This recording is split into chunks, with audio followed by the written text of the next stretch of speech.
Կոռուպցիայի կանխարգելման հանձնաժողովն արդեն ուսումնասիրում է ազգային ժողովի իշխանական խմբակցության ղեկավար Հայկ Կոնջորյանի առանձնատան վերաբերյալ սկանդալային հրապարակումը։ Շուկայականից էականորեն էժան է, ըստ հետքի Կոնջորյանը ձեռք բերել այս առանձնատունը։ 300,000 դրամով է ԿՓԱԿ-ը ձեռք բերել քառակուսի մետրը 420,000-ի փոխարեն։ Խնայել է 21 միլիոն դրամ։ Հոդվածների մեջ նշվում է, որ ինչ որ խնդիր կա հայտարարի կամ գույքային դրության մասով, դա արդեն հնարավորություն է տալիս մեզ ուսումնասիրել։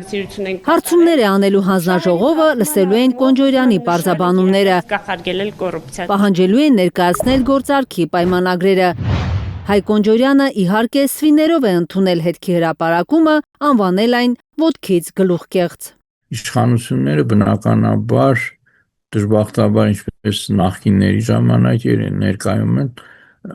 ամեն ինչ սվիներով պետք է ընդունեն, որպեսզի պահպանեն իրենց իշխանությունը, այսինքն այլ լուծում, քան թե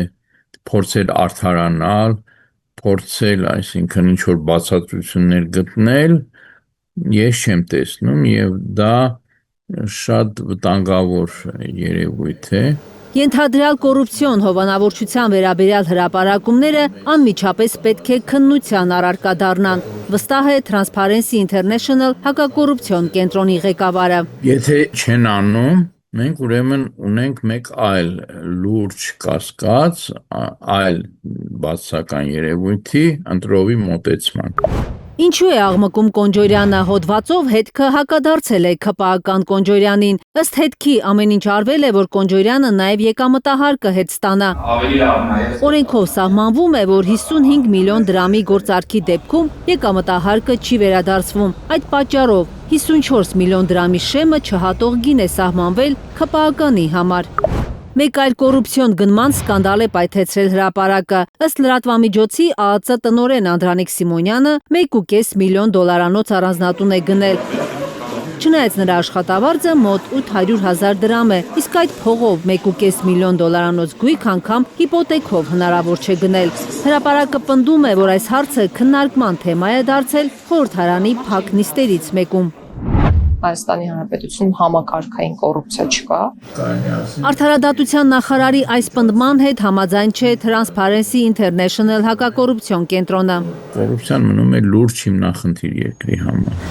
2024-ին 2023-ի համեմատ կոռուպցիայի դեմ պայքարում առաջընթաց չի գրանցվել։ Հայաստանի համաթիվը մնացել է անփոփոխ 47 միավոր։ Արդարադատության նախարարը արդարանում է, կարևորը հետընթաց չի արձանագրվել։ Դա վատ չէ, այսինքն մենք ռեգրես չունենք։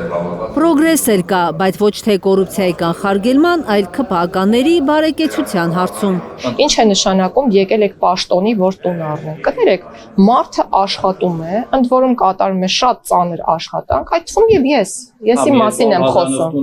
եւ իմ մասին եմ խոսում, այո։ 200,000 դոլարանոց տունը ինչ է, որ ես 20 տարի հետո չպետք է ունենամ կամ 10 տարի հետո չպետք է ունենամ։ Ծանր է տանում Գալյանը հարցը, թե ինչու է իր քաղաքական թիմը նախկիններին մեղադրում ոչնչից հարստանալու համար, եթե հենց իրենք են այդ ճանապարհով անցնում։ Սոված երբեք չեմ եղել, չեմ եւ չեմ էլ լինելու, որովհետեւ լավ եմ սովորել։